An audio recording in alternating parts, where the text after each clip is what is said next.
সবাইকে বাচ্চা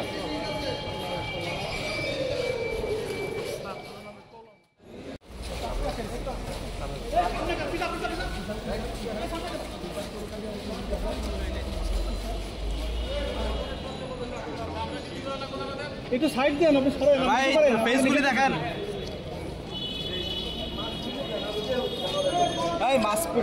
ঢাকা বিশ্ববিদ্যালয়ের মুসলিম হলে, ফজলুল হক মুসলিম হলে যেই তোফাজ্জল হত্যাকাণ্ড, এই হত্যাকাণ্ডটি জাতির বিবেককে নাড়িয়ে দিয়েছে। এই মামলায় ঢাকা বিশ্ববিদ্যালয় কর্তৃপক্ষ একটি এজাহার দায়ের করে। এজাহারের পরিপ্রেক্ষিতে 6 জন আসামিকে গ্রেপ্তারপূর্বক আদালতে হাজির করা হয়। আজকে আদালতে হাজির করার পরে এই 6 জন আসামি স্বইচ্ছায় স্বপ্রণোদিতভাবে 164 করতে, দ্যাট মিন্স স্বীকারোক্তিমূলক জবানবন্দি দিতে সম্মত হয়। তো বিজ্ঞ আদালত তাদের স্বীকারোক্তিমূলক জবানবন্দি নিয়েছেন এবং যেহেতু তারা স্বইচ্ছায় তাদের যেই কৃতকর্মের যেই চিত্রটি আদালতের কাছে তুলে ধরেছেন, সেহেতু রাষ্ট্রপক্ষের এই মামলায় আর রিমান্ডের প্রয়োজন হয়নি, রিমান্ড চাওয়ার প্রয়োজন হয়নি। তো এই মামলার এজাহার সম্পর্কে একটু বলতে চাই।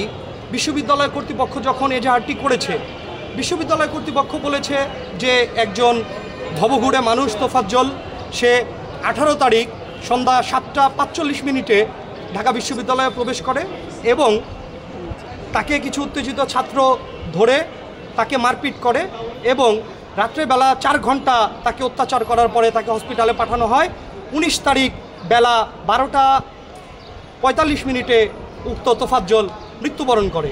কিন্তু এইখানে যতটুকু কথা আর একটু এজাহারে আসা উচিত ছিল যে ঢাকা বিশ্ববিদ্যালয়ের ওই সব দুষ্কৃতিকারীরা এই ছেলেটিকে মারধর করে তার মামাতো বোন তার ভাবির কাছে 2,35,000 টাকা চাঁদা দাবি করে। এজাহারে এই কথাটি বলা হয়নি, ফরওয়ার্ডিংয়ে, কোর্ট ফরওয়ার্ডিংয়ের কোথাও এই কথাটি বলা হয়নি।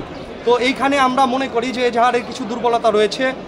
তো আজকে যেহেতু এই উক্ত মানসিক ভারসাম্যহীন তোফাজ্জলের কোনো আত্মীয় স্বজন অথবা এজাহারকারী আদালতে উপস্থিত ছিল না, আমরা কিছু আইনজীবী আমাদেরকে সিনিয়রদেরকে নিয়ে আমরা স্বপ্রণোদিত হয়ে বিবেকের তাড়নায় আজকে এই মামলাটিতে বাদীপক্ষ হিসেবে নিয়োজিত হওয়ার জন্য আবেদন করি। বিজ্ঞ আদালত আমাদের আবেদনে সন্তুষ্ট হয়ে আমাদেরকে একটি ওকালতনামা জমা প্রদান করার অনুমতি দেয়।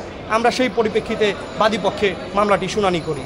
আচ্ছা, আপনি বলেছেন যে আসামিরা তারা স্বীকারোক্তি দিয়েছেন, এখন তাহলে তাদেরকে কি করা হবে?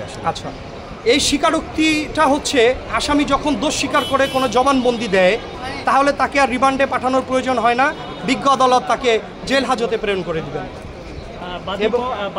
আসামি পক্ষের আইনজীবী ছিল কি? আসামি পক্ষের আইনজীবীরা ছিল, তারা একটি আবেদন দিয়েছিল যে রিমান্ড নামঞ্জুরের জন্য আবেদন। যেহেতু তারা স্বইচ্ছায় স্বীকারোক্তিমূলক জবানবন্দি দিয়েছে, সেহেতু আর রিমান্ড শুনানির কোনো প্রয়োজন হয় নাই। আর আসামি পক্ষের এই রিমান্ড নামঞ্জুরের জন্য যেই আবেদন, এটাও শুনানি করার প্রয়োজন হয়নি।